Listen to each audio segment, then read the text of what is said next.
So what's up guys, meron tayong beginner tips and tricks and other tutorial mga tol, no, para sa mga gustong maglibay dyan, no? Gustong subukan si libay sa rank, sa peak. So pwede nyong panoorin to mga tol, basic tutorial lang naman to, mga ituturo ko. So eto na, let's go.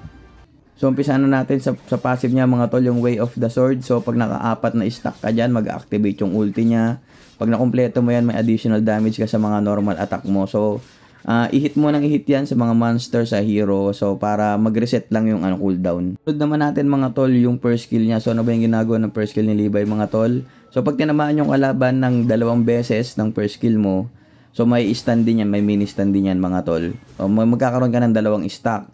So pwede mong paluin na lang yung 2 beses yung kalaban mo para mag-activate yung ulti mo. So mabilis, 'di ba? Kailangan mo lang patamain 'yan. So hindi yan madali sa una, kailangan yung practicein 'yan. Then timing, no, lalo na pag mabalik kayo dun sa pang third na shadow nyo, sa pagbabalikan nyo mamaya inaabangan kayo dun. So lagi kayong mag-iingat, lagi nyo titignan kung merong nakaabang sa shadow nyo. So dumango naman nga tayo dito sa second skill ni Libay mga tol, yung Stroke of Genius.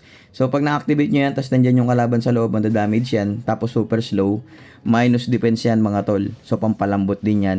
Then pag lumabas pa sila dun sa bilog, madadamage pa rin sila mga tol, tapos may slow. So wala talagang takas. So maganda yan pang clash, pang poke, no, balik-balikan nyo na second skill nyo. So gamitin nyo ng gamitin yan mga tol.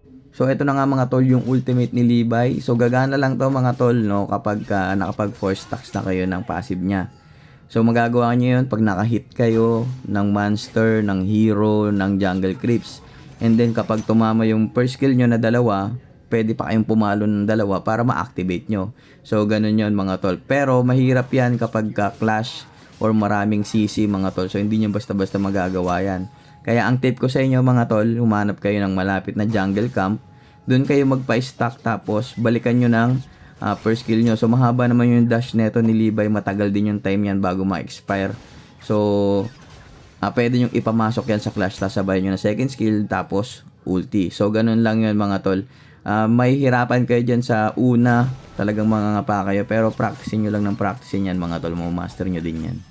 So ito na nga, dumako tayo sa gameplay, no? Panoorin nyo yan, diba yung Jadia.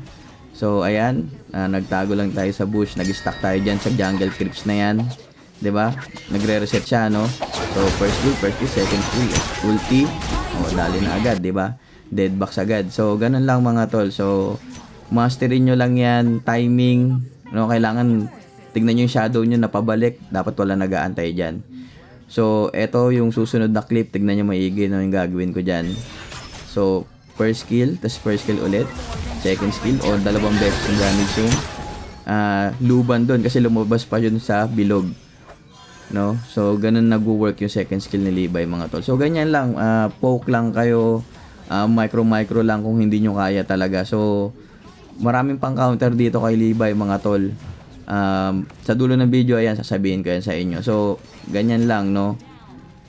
So sino nga ba yung mga hard counter kay Libay mga tol? So unahin na natin dyan si Dongwang, si Liang, si Diadia, no? Alam naman natin may mga suppress yan mga yan mga tol, may mga pang hold yan, basta mga hard CC pang counter dito kay Libay. Pero depende na lang sa diskarte nyo kung aabangan sila mag-skill ganyan.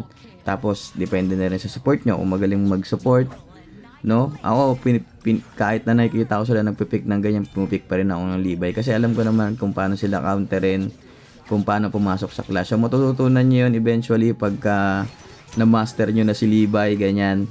So yun lang mga tol, sana may natutunan kayo.